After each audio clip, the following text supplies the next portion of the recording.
Bonjour Frédéric Maillard, Bonjour. vous êtes le directeur du réseau Synchrobus. Le confinement, ça vous touche. Est-ce que le réseau de transport de Synchro fonctionne-t-il à 100% aujourd'hui?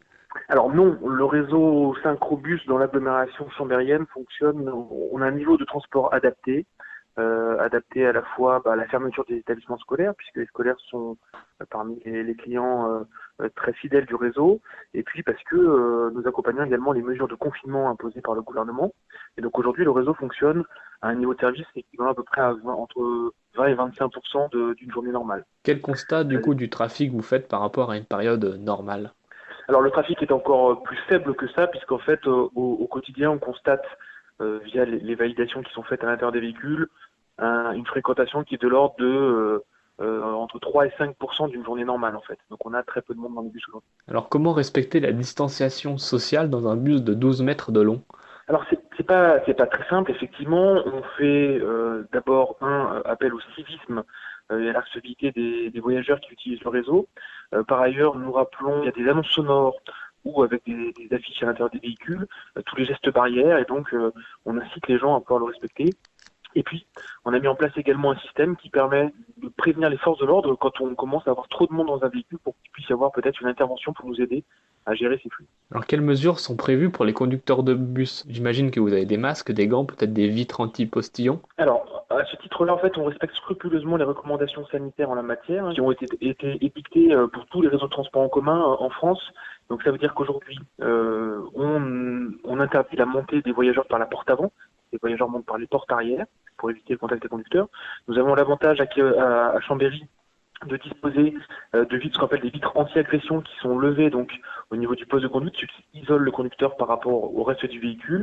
Et puis on a mis en place également un périmètre de sécurité autour du poste de conduite avec des rubalises, tout simplement à l'intérieur, qui évite justement aux voyageurs de venir en contact direct du conducteur. Donc les conducteurs sont entre 1,50 m et 2 mètres de distance par rapport à toute autre personne qui serait dans les véhicules. En parallèle, on a fourni effectivement à nos personnels de conduite un certain nombre de choses, dont essentiellement du gel hydroalcoolique, qui est une solution qui est pour eux très intéressante à utiliser tout au cours de la journée en fait. Alors on le sait, il est important de limiter les échanges et les contacts. Est-ce que vous proposez une solution numérique, digitale, pour la vente des titres de transport? Absolument. Alors nous avons deux solutions qui permettent d'acheter des titres de transport, puisqu'effectivement les conducteurs ne vendent plus à l'intérieur des véhicules depuis le 16 mars dernier. Notre agence commerciale à la gare est également fermée.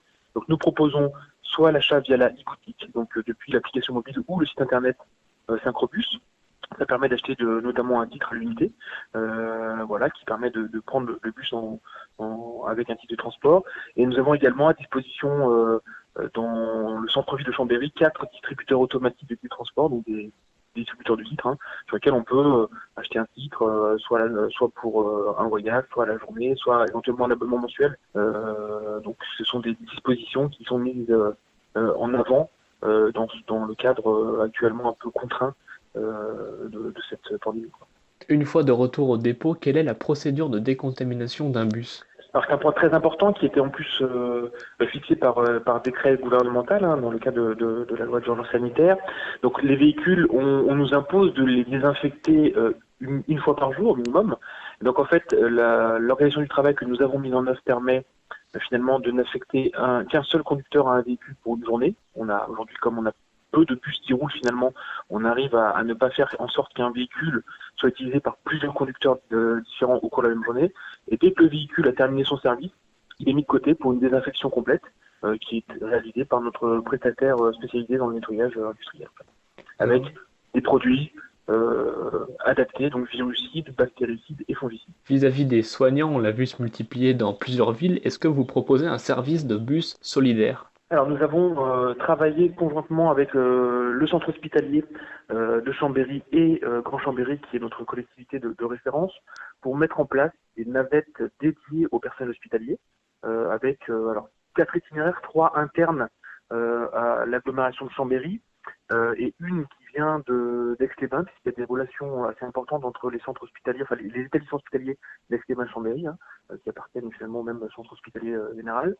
Les 3 navettes urbaines qui desservaient les principales communes de l'agglomération ont finalement été arrêtées après 10 jours d'exploitation parce que finalement, il n'y avait que trop peu de fréquentation à l'intérieur, et donc ça n'était pas utile de les maintenir en l'état. Voilà, bon, c'est un constat qu'on a fait après 10 jours d'exploitation.